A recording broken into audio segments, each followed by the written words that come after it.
is Friday, May 31st, and this is Friday 5 at 5 with the Denver Public Library. My name is Dodie. I'm a librarian at DPL's Central Library, and in 15 minutes or less, we'll have you up to speed on 5 new titles out this month that we can't wait for you to read or listen to. Please note that new titles may not be added to Overdrive until after publication date, so if you don't see the titles in ebook or e-audio format, please check back. Meet Lindsay King Miller, author of The Z Word, on June 15th, 3 to 4:30 at DPL's Sam Gary branch. Lindsay King Miller founded the Tucson Poetry Slam, toured as a slam poet, taught creative writing to middle school, high school, and college students, and wrote the popular advice column Ask a Queer Chick. The Z Word, from Quirk, is her first novel. This is a propulsive, funny, emotional horror debut about a found family coming together to fight corporate greed, political corruption, gay drama, and zombies. Attendees will have the opportunity to purchase the Z Word from the local bookseller, The Bookies, following the event. More info at the link below. Ever think about joining a book club?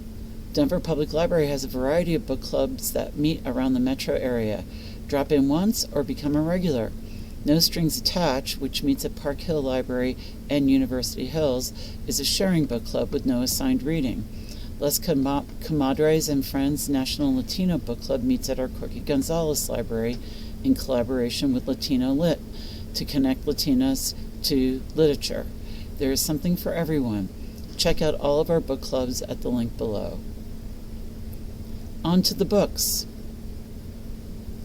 Very Bad Company by Emma Rosenblum is a delightful satire, fun, fast, and furious, of the high-flying tech industry.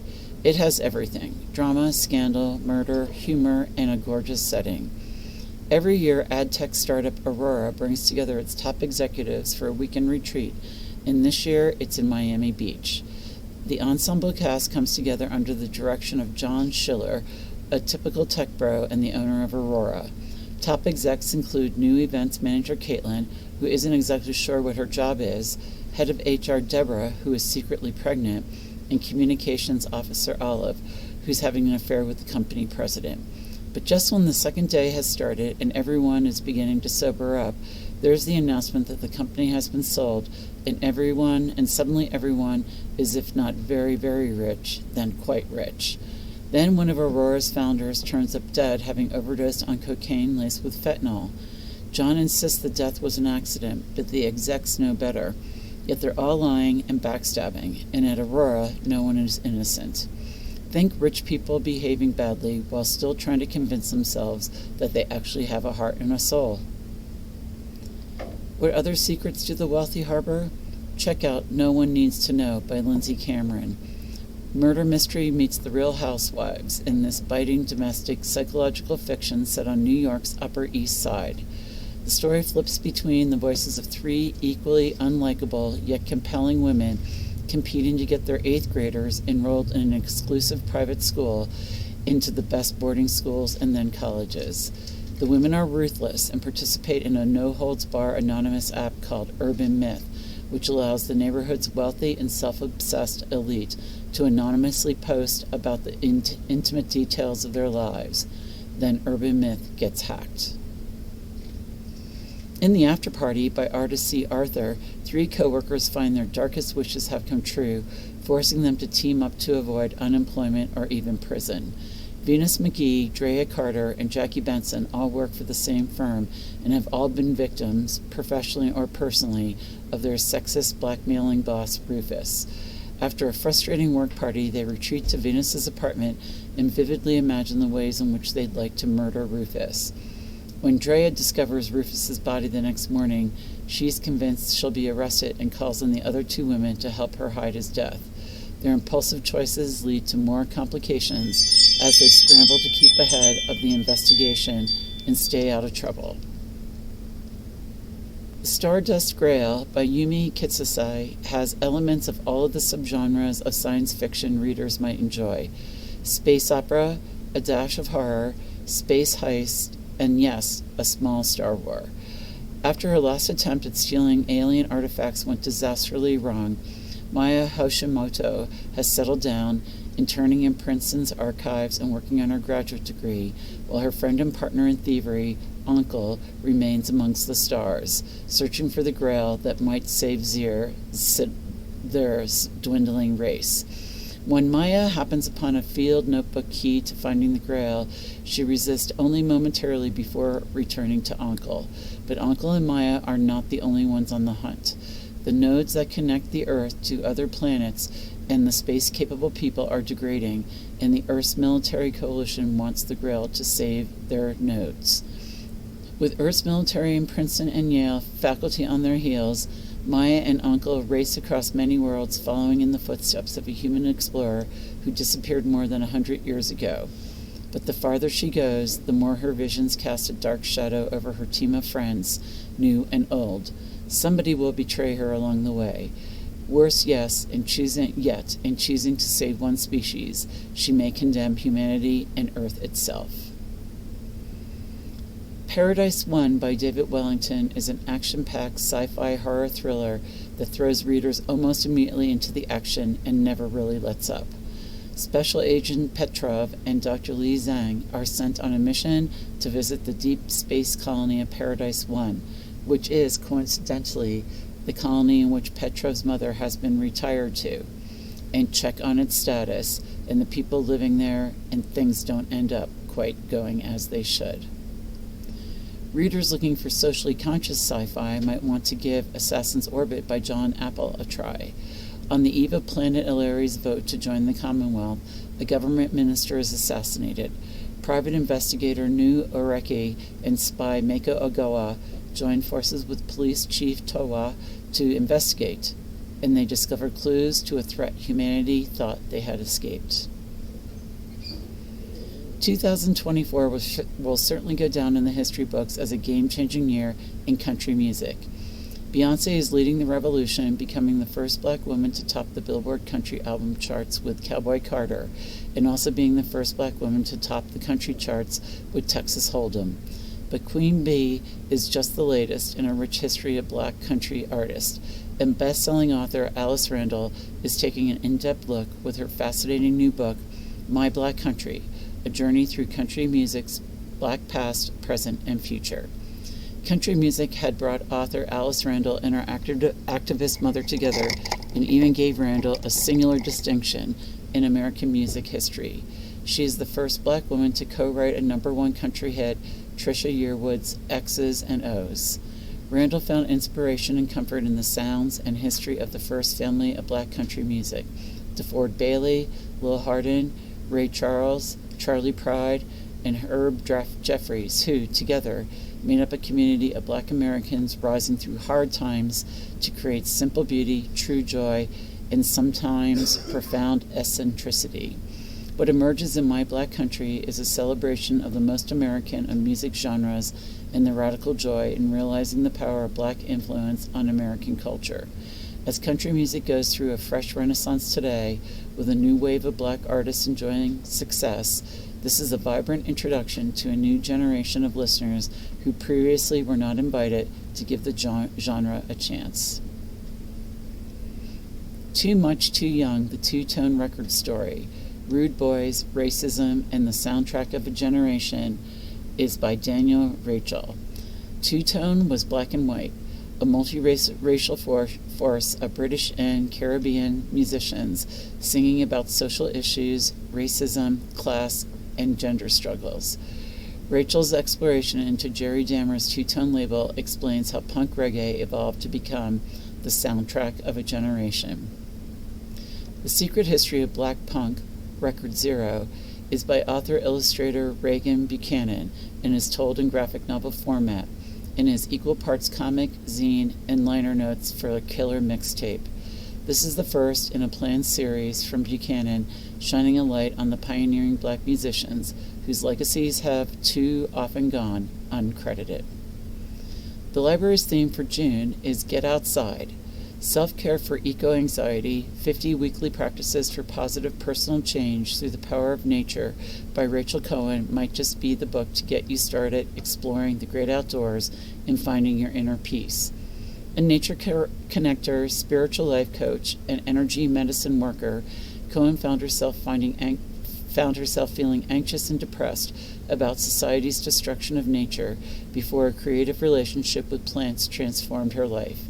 How we feel matters as we address the challenges of climate change and environmental destruction, and fear, anger, and sadness aren't inspiring the changes we need to live more sustainably and harmoniously here on Earth. Cohen believes that when we feel connected to Earth and co-creative with Earth, we very naturally want to give back, because reciprocity is what we naturally do in loving relationships. Readers who want to dig deeper may want to pick up Cohen's 2022 title, Everyday Plant Magic, which features 45 plant profiles, each showcasing each plant's magical properties, from healing to stimulating and purifying to energizing. Take a walk and find a cure? It might be possible with Foraged and Grown, Healing Magical Recipes for Every Season by Tara Lanick-Labrie. From nettled gnocchi and hollyhock wraps to rose rollout cookies and dandelion root drinking chocolate, readers are in the hands of an expert who alchemizes foraged and grown plants into magic. Including a detailed plant guide, seasonal organization, and key ingredient swaps to make all the recipes accessible, this is the perfect cookbook for anyone curious about the natural world, cooking with more plants, or eating with the seasons. Make your garden and home look and smell heavenly with the Fragrant Flower Garden, Growing, Arranging, and Preserving Natural Scents by Stephanie Bittner and Alethea Hierapolis. This accessible gardening guide explains how to grow fragrant flowers outdoors and bring natural scents indoors by creating floral arrangements, scented beauty products, and more. There's been a lot in the news about censorship, and this title will not only put a smile on your face, it might give you some great ideas on how to combat book banning. Lula Dean's Little Library of Banned Books by Kirsten Miller. In the small Georgia town of Troy, Lula is the busybody and crank that local folks try to ignore until Lula starts demanding that certain books be taken off the school library's shelves, and even puts up her own little library filled with wholesome titles like the Southern Belle's Guide to Etiquette. Beverly is an upstanding citizen and member of the school board who opposes censorship and has to find some way to convince the town that Lula is wrong. Then there is someone else who is determined not to let Lula win this fight, and they start placing subversive titles like Toni Morrison's Beloved in between the covers of Lula's books. As various townspeople read the works Lula meant to ban, they start changing their lives and the town for the better. It all comes to a head when one of Lula Dean's enemies discovers the little library and decides to turn the tables on her, just as Lula and Beverly are running against each other to replace the town's disgraced mayor. Much less lighthearted, readers can go deep with We Are Free to Change the World, Hannah Arendt's Lessons in Love and Disobedience by Lindsay Stonebridge. This guide to the life and work of one of the most influential and controversial public intellectuals who wrote about power and terror, exile and love, and above all freedom, serves as a clarion call for readers to think as she did through her own unpredictable times. Overworked and underpaid library assistant Sylvia Hicks discovers a strange moss smothering the books. She shrugs it off. Water damage creates mold, right? But when patrons begin eating the moss and gain direct knowledge from the books, wisdom becomes a fixation, then all-consuming. The Horror Review says of Kyle Winkler's Grass Hands, if Neil Gaiman, Tim Burton, Lewis Carroll, J.R.R. Tolkien, and William Gibson created a baby, this is their love child. And just in case you missed it, it's farmers market time. Need ideas on what to do with all that fresh produce? Start with Garden Grown, garden-to-table recipes to make the most of your bounty by Julia Zafik. The author's husband, Anel, is an avid gardener, and over the years, Julia has been taking their garden's bounty and experimenting with new recipes in the kitchen. The result is this aesthetically pleasing garden-to-table cookbook packed full with over 100 colorful, easy-to-make, family-friendly, veggie-forward recipes and scattered with gardening tips along the way. Anel provides gardening tips for each type of produce, while Julia shares recipes near and dear to her heart and tips for how to store overflow to last through the off-season. With this book, you'll learn how to make the most of your garden's bounty all year round. From garden ratatouille, use up those zucchinis, to green basil couscous, there are recipes for everything fresh from the market or your own backyard vegetable patch. Take a look at the Self-Sufficiency Garden, Feed Your Family, and Save Money. Hugh Richards and Sam Cooper have spent the past 2 years planning and trialing their own self-sufficiency garden in a 30-square-foot plot, and now they've worked out the perfect formula. Grow 5 portions of nutritious veg a day for 4 people following their month-by-month growing plan, which is realistic and flexible with cost, space, and time in mind. Looking to find wine pairings for your fresh-from-the-garden dishes? Check out Rebel School of Wine, a visual guide to drinking with confidence by Tyler Ballier. Wine knowledge no longer gets to be gatekept by the older generation. With beautiful illustrations, dynamic graphics, and all the information you could ever need on wine, this comprehensive guidebook will leave you with the confidence to order at even the most delicate of dinners or shop at the bougiest of wine stores. That's all for this month. Thank you for tuning in to Denver Public Library's Friday 5 at 5, and we hope you enjoy these great reads and listens. Check out or place a hold on these titles and a whole lot more right now at denverlibrary.org, link below. Tune in next month for new recommended reads. Bye-bye.